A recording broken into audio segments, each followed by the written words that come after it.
him down. First of all, I'm gonna tell you like this. That wasn't the girl that I know, and I've trained with I get it. When a guy does good against a fighter, you need to show stuff. But when another fighter does bad against him, he didn't show up. That's not the one. No, I'm telling you. So what are you saying? I'm gonna tell you like this. It was Gibler. That's who it was. No, I'm gonna tell you like this. This straight up. I trained with Gil a long time. I remember me and James watched it. First thing we said, what the fuck is going on? He's rushing. And here's the thing, be honest here. If we talking about talking about shit and keeping it trill, Gil has a chin. Before that Pettis fight, you never really seen Gil get rocked by anything, and he's fought everybody. And in that Pettis fight, he got rocked like 3 times, and the third time he got choked. But if you watch Pettis is in striking. He ain't no power puncher. It's not about power. If you watch boxing too, though. You watch boxing, right? Precision beats power. Technique beats speed. So, but is that not true though? That's true though. Okay, so guess what? That's true. Anderson Silva don't have. That's true. Anderson Silva doesn't have knockout I know power. I can't argue with Mystic Mac. No, but look at he was knocking people out though. Here's the thing though. You're a boxing fan too. You're all across the board sports fan. You've seen people get dropped in boxing, kickboxing, rushing in. Even with jabs, people have got dropped. Yeah, people have got knocked out. Gil was rushing in the whole fight. That was the first thing me and James noticed, and we've trained with him. And it was funny because a few months after that fight, he was like, I should have took my time. I was too much in a rush, thinking I couldn't strike with him, and I had to get him down. So I was rushing to try to get him down and running into shit. He said it. Why was he rushing in trying to get him down? Because that same game plan worked for Clay Guida when he beat Anthony Jones. Yeah, true. So guess what though? If that same game plan worked for another fighter, but didn't work for another one, hey, that just shows you Pettis made the proper adjustments from this loss until not this necessarily because their approach to it. Me. That don't mean their approach to it is the same. Because Clay Guida, first of all, Clay Guida's takedowns have always been better than Gil's. That's his game. But he's unrelenting. But Gil was rushing in like this and getting clipped up. That's his fault. It's the mentality. Because Gil wasn't a person who just rushes for takedowns in fights. He got to he lost confidence. He was like, yeah, it is his fault. I agree. He didn't have confidence in his skill that he could stand with him. But my thing is because Pettis is one of the best strikers in He is. But to me, where's the rest of his game? When I see his ground game, he has a armbar, decent armbar, and everybody thinks it's great because he caught Ben Henderson. If you watch jiu-jitsu, I watch all combat sports. Ben Henderson gets submitted in jiu-jitsu competition all the time. If you watch MMA, Ben Henderson, even if you look at stats, he gets put in more submissions than almost every other lightweight, but he gets out. It's only a matter of time before he gets caught. GSP got submitted in the Grand tournament too. He did. He got submitted. Who was that? I forgot, but he rushed in and got called a quick. By the way, you know who rushes in? Who's that? Fools. That is true. That is true. You know, but I just look at it like good point. The thing is, if we talk about him, let's talk about him and Eddie Alvarez. But Eddie Alvarez is a power puncher. But you're saying where's all his game? Look at his opponent though. Eddie Alvarez is a good wrestler. No, but he's a good wrestler. He's a good boxer. But when's the last time Alvarez applied a pure wrestling attack in his offense? Ever since coming to the UFC, he's been standing up. I think that's the wrong approach. That's what Gil went for and lost. Eddie Alvarez, he's best in transition. If he has any problem, it's not using his wrestling, but he got back to that when he fought Gil. That's what got him to win. He used his boxing and his wrestling put together. And Gil has great takedown defense, as you can see in his 3 fights with Josh Thompson, who's a slick person at taking people down, and should still be in the UFC, by the way. He got ripped off almost every goddamn decision. I just want to put that out there, Josh Thompson.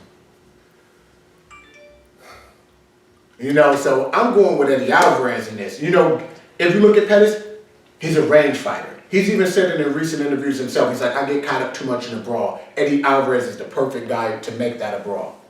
And make them go backwards. And kicks don't work going backwards. You do Muay Thai, they always tell you, you can't kick going backwards, and very few people can box going backwards. That's one of the skills Muhammad Ali had. That guy did. Could box going backwards? Not me.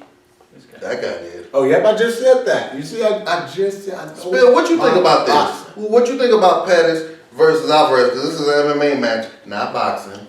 What you think? Hey, he's fighting the boxer, right? I think Pettis he's got the striking. He uses. He's got a lot of range on Eddie. Yeah.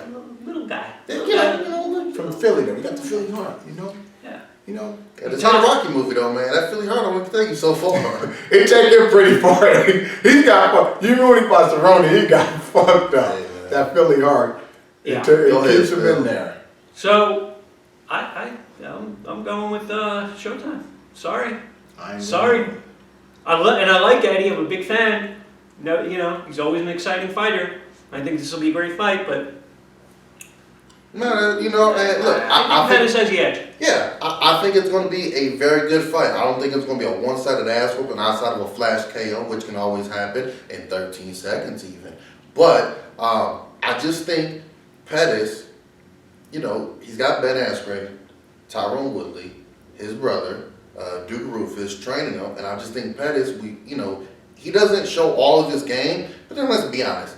You could really pick out holes in every single fighter's game, okay? I mean, Anderson Silva, as great as he was, I didn't see his wrestling improvements, but he's still one of the greatest of all time. So Pettis is going to have holes in his game just like everyone else. But I think when you match them up skill set on what they could do, I think Pettis slightly has the edge over Alvarez. I think when Alvarez comes in, Pettis is going to be able to counter him with good strikes. He's going to be able to circle around. And then remember, he may not have that boom, boom, 1-2 power, but if you're accurate, precision, your timing, you know how to hit guys a certain way. We've seen it with guys like Silva, even GSP, who don't have that knockout power, but they keep everybody away and stun guys because you got 4-ounce gloves and you know how to put it in the right spot. I think Pettis is definitely going to do something spectacular here. Especially if you do some wear shit. I agree with you. It would be nice. I agree with you on precision. I love to see Pettis fly off the cage one more time, though. Just do something. Flip over Alvarez and kick him as he's over. Here's the thing, I agree with you on precision. Imagine if Pettis comes off the cage and while he's trying to throw the kick, Alvarez stands right there and does a spinning jump back kick right into his gut. It'd be like a Bruce Lee film, man. It'd be awesome. It'd be like Michael John White versus Jason Statham. I love Michael John White. He's awesome, man. Just Black Dynamite. That's why there should be more spinning shit and flying shit. But look, in I agree MMA. with you on precision, Make it more like but a I've karate never movie. looked Why at not, right? We all grew up on as that. You know, I've never looked at him, his threat as the hands. I always looked at him as a person who was real good at using his hands to keep people at kicking distance, and that's where he takes people, which is, that's a strength too. To be able to keep people off of you is also a strength, a part of your game. You know, but lately he hasn't been able to do that. And I feel that with a person like Eddie Alvarez, if he doesn't let that happen, he has the advantage with the punches, with the power, and having him go backwards, which we've seen him not. But and credit to Pettis that I noticed in that embedded, he went over to Izzy style wrestling. See that fight? You know, John Jones coach, so he is trying to work on improvement. See, so you asking where his game at? We just might see Pettis come out there and get a double leg. We might. Never know. And so I can appreciate somebody that's trying to improve because guys become stagnant. So it's gonna be interesting how much of the wrestling has improved. How much is Eddie Alvarez even gonna use his wrestling? Yeah, it's a lot of things. But you know, with a pressure fighter, one thing I think that the hardest part of his game to change is it's obvious he can't fight going backwards. That's one thing that's not a lot of guys change. can. Yeah. So if Eddie's a pressure guy, how is he gonna adjust to something like that? That's what Pettis has to overcome. Is it effective pressure? Yeah. Because we've seen guys like Hill, who try to pressure, ineffective. We've seen guys like RDA who pressure, and it's effective. Which one is Eddie going to be able to do? We'll see. Spill stretching out over here. No. Well, I got Eddie. Who you got? Showtime? Showtime! You got Showtime. Sorry. So what we got? What's next, Kay? The main event? Man, I think I pulled a hammy on that one, man. Steel guard. Exactly. Main event, Dominic, not Dominique, Dominic Cruz, TJ Dillashaw. You know what? I almost had to fight Eddie Dominic Munster Cruz. versus Sneak. You know that I almost fought Dominic Cruz a long time ago? Hold on, Dominic. Hold on. Spill, what did you just call it? I said Eddie Munster versus Snake in the Grass. Hats off to you, my brother. That is probably one of the better nicknames for this fight I've ever heard. That is awesome, man. Go ahead, continue, man. I just heard that. I just wanted people to hear. Eddie Munster versus Snake in the Grass. That's pretty good. Even he's amused. Marketing. He's like, what?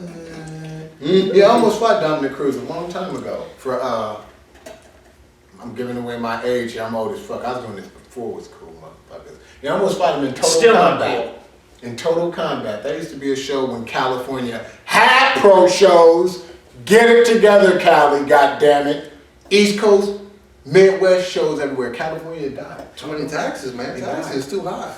No, you know what happened? They started getting into this camo amateur shit, so every promoter cut the pro shows, started amateur shows, so they wouldn't have to pay no It's fight. cheap as fuck. Yeah, And what that's the hell? what when I started doing pro shows everywhere. Wouldn't you want to pay less to the fighters because of the taxes being so high? If you pay the pros and the taxes, you're not making that much of a profit. But if you pay amateurs, then the taxes and what you pay out them, you can come out a little bit more even. I'm just saying, man, I didn't go to Harvard Law. They gotta have mixed shows. You gotta have pro shit too. It's like, come on, man. Even because the thing is, Anyway, why are we going to fight amateur Dominic shows. Cruz? No, they just asked me to fight Dominic Cruz. At lightweight? Yeah, and I was like, all right, homie, you know, because I got the cooler version of the name Dominique, and then somehow it just never happened.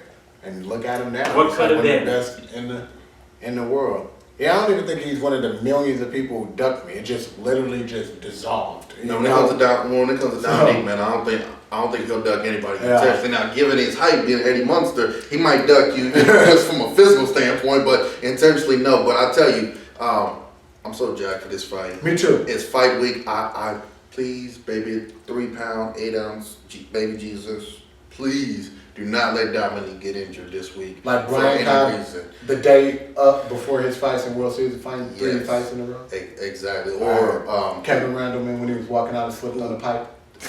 yeah, that The guy got knocked out by the hot tub. that was best. Got knocked out by the hot tub. Yeah, it's. It was really What about TJ Brown. Dillashaw? Or what about Dillashaw's? Not his last opponent, but Rob, but the one before that. The guy either didn't make weight or got injured, and then they had to bring in somebody else like the day of the weigh-ins or something to fight Dillashaw. Or That's when they brought in Joe Soto? Yeah, so it's like, please do not let Cruz get injured at all. I am so looking forward to Wait, this who matchup. fought the weigh-ins?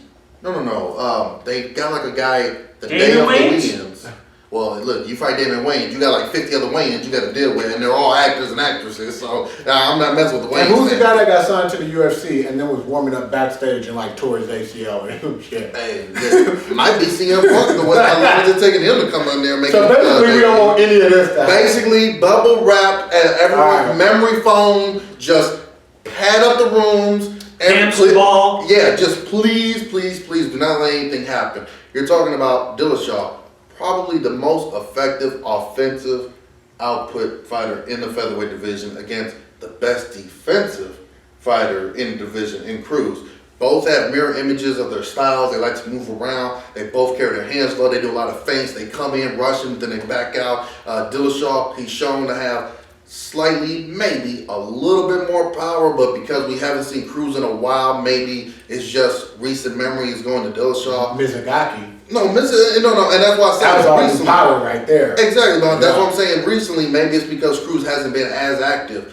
Cruz obviously is making it very well known that Dillashaw, even though he beat Barral, who's a terrific fighter, Barral's a stationary guy. He's a guy that stands right there. So it fits perfectly into what Cruz and Dillashaw like to do as far as offense. This will be Dillashaw's first time fighting outside of Team Alpha Male. So how will his new camp training with those guys and those coaches, how will that affect him in this fight? It'll be interesting. Cruz talking, definitely getting to Dominic a little bit. I mean, not Dominic, but getting to Dillashaw slightly, maybe. Is Dillashaw going to prove that he's the true king of this division? Or is it time for the real king, Dominic Cruz, to come back and get his rightful title back that he never lost? So I'm very intrigued by this matchup. You know what? I've been intrigued by this matchup before we got maybe. You know, I've been waiting for this to happen because I was always hearing people. You know, first of all, I've always felt Dominic Cruz would beat Dillashaw personally. That's number one. Number two, when I was hearing Cormier, you know what I mean? Our family's from New Orleans, but y'all was all crazy. I was hearing him, and I was hearing Kenny Floyd, and everybody be like, "Oh my God, him and Dominic." TJ Dillashaw, Dominic Cruz style is the same. I was like, it's not the fucking same. And then finally one day on UFC Tonight, they're like, oh, their styles are nothing alike. Dominic Cruz explained to us how they're different. I'm like, they never they don't even go about fighting the same way. So it just, basically you guys need great blacks, and I see it all. And then the other thing is, that I read today that blew my mind is, Ludwig was like, oh, Cruz never fought a person who moves is a mobile target like Dillashaw. And then I'm like, Big man. wait a fuck, hold on. If anybody Has fought he a fought mobile anybody who target, wasn't? yeah, that's what I'm saying. He fought Demetrius Johnson, mobile Demetrius Benavidez Johnson. moves. You talking about the guy who's a 125-pound king? That's No, but the guy. we're just No, talking about. I'm saying though, that's the Yeah. Demetrius Johnson you talking about? Yeah. Oh. We're talking about mobility. Hey, no, I got you. know, he moves. Benavidez moves. Faber moves. I'm like, dude, he's fought mobile people. And he's saying that. And then Ludwig said that Dillashaw has fought mobile people. I'm like, no, he hasn't. He fought who was his name? Hugo Viana or whatever. That guy's right in front of you. He fought Barral, he's right in front of you. He fought Joe Soto, he's right in front of you. I'm like, what the hell? Is Ludwig smoking that peanut butter? Outside of him, it might be peanut butter, might be cookie crisp, I don't know. But outside of 2 victories, maybe 3, I gotta double check. But I was looking earlier, outside of 2 victories, the guys that Dillashaw has beat aren't in the UFC. Yeah. So, yeah. I'm just saying. Cruz spoke the Just truth, saying. man. He's fought the higher caliber people Yeah, in his career. he's beat 'em, yeah. And he's fought mobile people. So I don't know what Ludwig was even speaking about, because everybody he's fought is true. They've been forward-going fighters. Oh, outside of, and this just came to my mind, this is interesting, the one mobile fighter he fought was Dotson. And Dotson knocked him out. Oh, see, I knew all about Dotson. I was just trying to go off the guys that he beat. Yeah, he fought Johnson. That's the one person, mobile person he fought in his career, and he got knocked out by him. Spill, can you Who's now at 125? Who's moving back up to 135? Is he? Yeah. Yeah, Dotson said after his last Magician. fight lost to Johnson, he's moving back up to He should. 135. I mean, he figured if I already beat the champ there, I could definitely do better. Absolutely. What you think about this match, Spill? Well, I'll tell you who has the mental trash talk game down. That would be Dominic Cruz. I loved it. Hands down. I loved it. Hands What are you down. gonna do, dummy? You can't say. You gotta say something. You're standing right here. I loved Sit it. here. I loved it. Yeah. You're not going to out-talk Dominique in that. No, He got better. He gets paid to do that shit. Exactly. Yeah. You're not going to out-talk him. I'd love to see him and Connor have a sit-down just going back and forth because they'll both be able to swipe with each You other. know what? He keep it trill. Have you seen him on those little post-fight shows when people are like, I like the, after the toughs be over, they have the tough talk, and he was calling guys out on there and everything. I was like, he don't care, man. Finally, somebody is being fucking.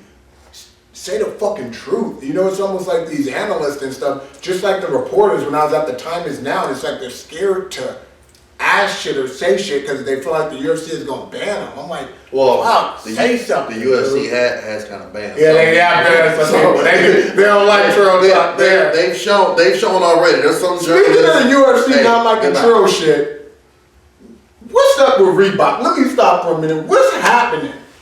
How do you get banned for having an American flag on your shorts and wearing jeans? Like Nate Diaz got fined for wearing jeans. Yeah, then they do. And then he tweeted that those were Reebok jeans. I didn't even know Reebok had. He said those are Reebok jeans. I know. It's still funny. You know, why they getting after everybody? First of all, when you go after, let's just say, Reebok is the worst at public relations ever. First of all, you're going at, they've already, well documented how bad they've kind of bogged up this whole affair. And then, now they're going after one of the most popular fighters for a patch he has that memorializes like his grandfather or some shit. Like something like, grandmother. Everyone's like, yeah. Yeah, no, we're going to fine you for that. To be fair. Way to look like fined dicks. insane amount of money. Way to look like dicks. To be fair, in the NFL, you have a uniform.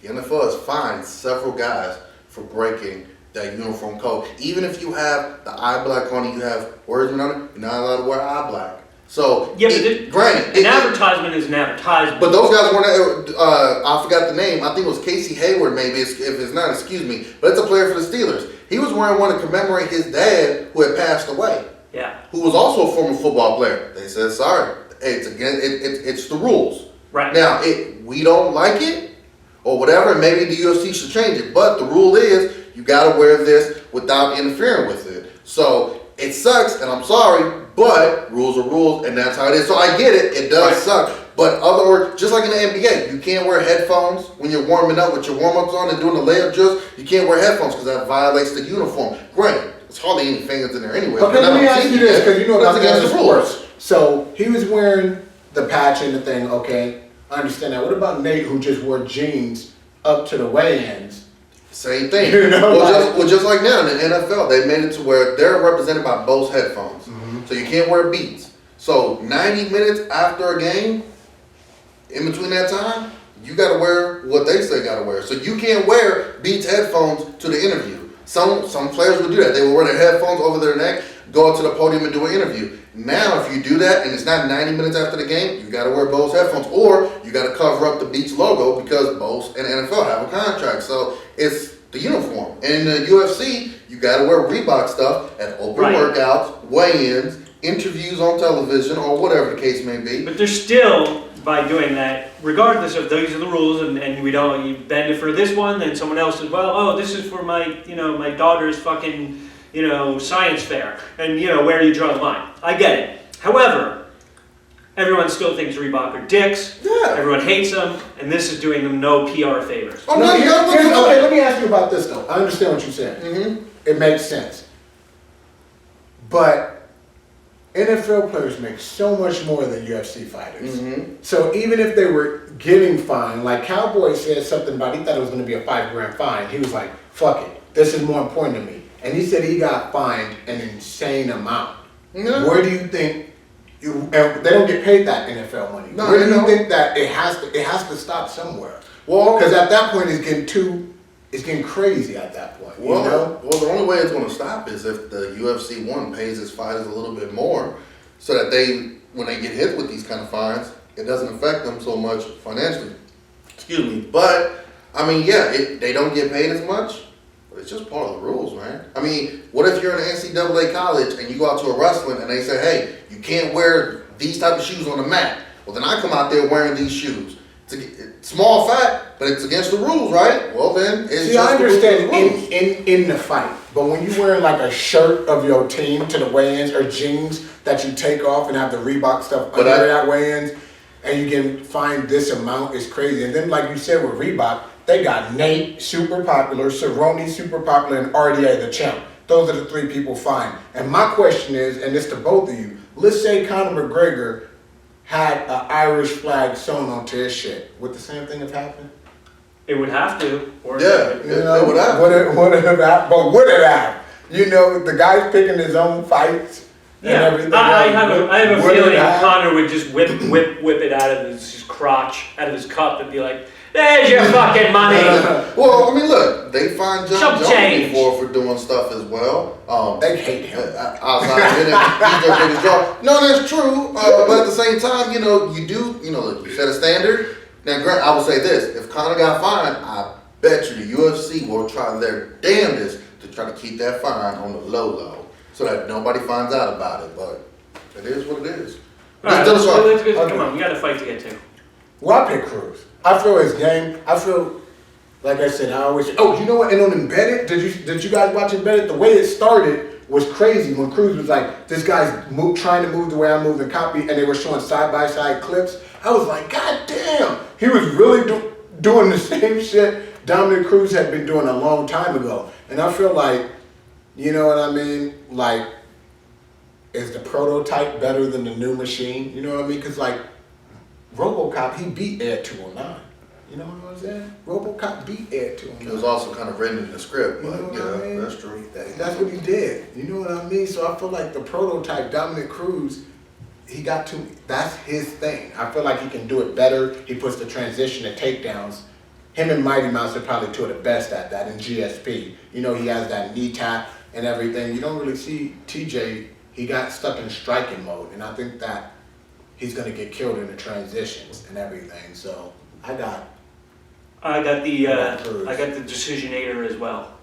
I got Cruz also, but for Cruz, he's one of the least hit fighters in the sport, in the division, but he's also going to make sure that he stays away, especially from Dillashaw's power. Last thing you want is to be doing all that moving around, and then you get clipped on the chin. And then we've seen Dillashaw against Barao. He smells blood in the water. He's coming after you. So it'd be interesting to see if TJ could really put some hands on him, let him feel his power. But yeah, I got Cruz in this one as well. I think he's a better wrestler, better movement guy, and I think he's so motivated to finally get his title back and to beat someone from a camp or ex-camp that he seriously does not like in Team Alpha Male. I just think everything's lining up for Cruz to really go in there. I got and Cruz take by it out. finish. I'm putting that on tape. I got him by finish. I noticed something in the Hey, last you- two Dillashaw fights. Knockout last time. Look at this. Last two Surprisingly. Dillashaw fights, when he fought Joe Soto, who took that fight like a week notice, he had trouble with him. And he wasn't and I said this last time, he wasn't the Dillashaw that fought Barao the first time. And when he fought Barao the second time, I still feel like he wasn't the Dillashaw that fought him the first time. I felt that was his peak performance. And if you look at him, in that second Barao fight, he got tired. He got tired. You can't get tired versus Dominic Cruz. That guy will never, ever, ever get tired. And he got tired versus a guy who's directly fucking in front of him. So imagine when he has to keep up with a defensive, mobile fighter like Cruz. He's gonna burn out it because now he has to start moving Leave to himself try open. to keep up. You know? And that takes more energy I than being the could one see to that. move in front of a guy who's not moving. You start getting tired And he got in hurt. those fifth rounds. He got hurt by Barao Dropping your that hands. fight. You remember that? Yeah, but Barao's also a heavy hitter, man. I mean, it's not. He is. Barao didn't go 33-1 for Yeah, nothing. he is a heavy hitter. I don't blame him for getting hurt in that fight against Barao, but yeah, it's going to be interesting to see how these two match up. Really, it really is. It is. And if, there's always the issue of, excuse me, Carlos. We're on What's we're on wrong over camera there? here. He's licking his knee. It's okay. Chicken wings or something. So,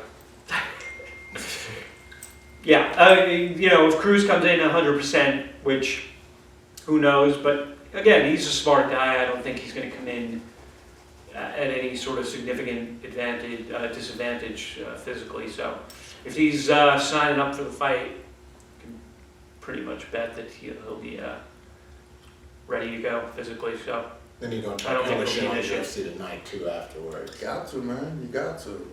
You got to. Like you said, there was some fucking Hannibal Lecter shit, man. He was just cold, calculated, like, yeah, what are you gonna do? Tell me what you're gonna do. You're not making any sense. You're saying you're gonna finish me. How?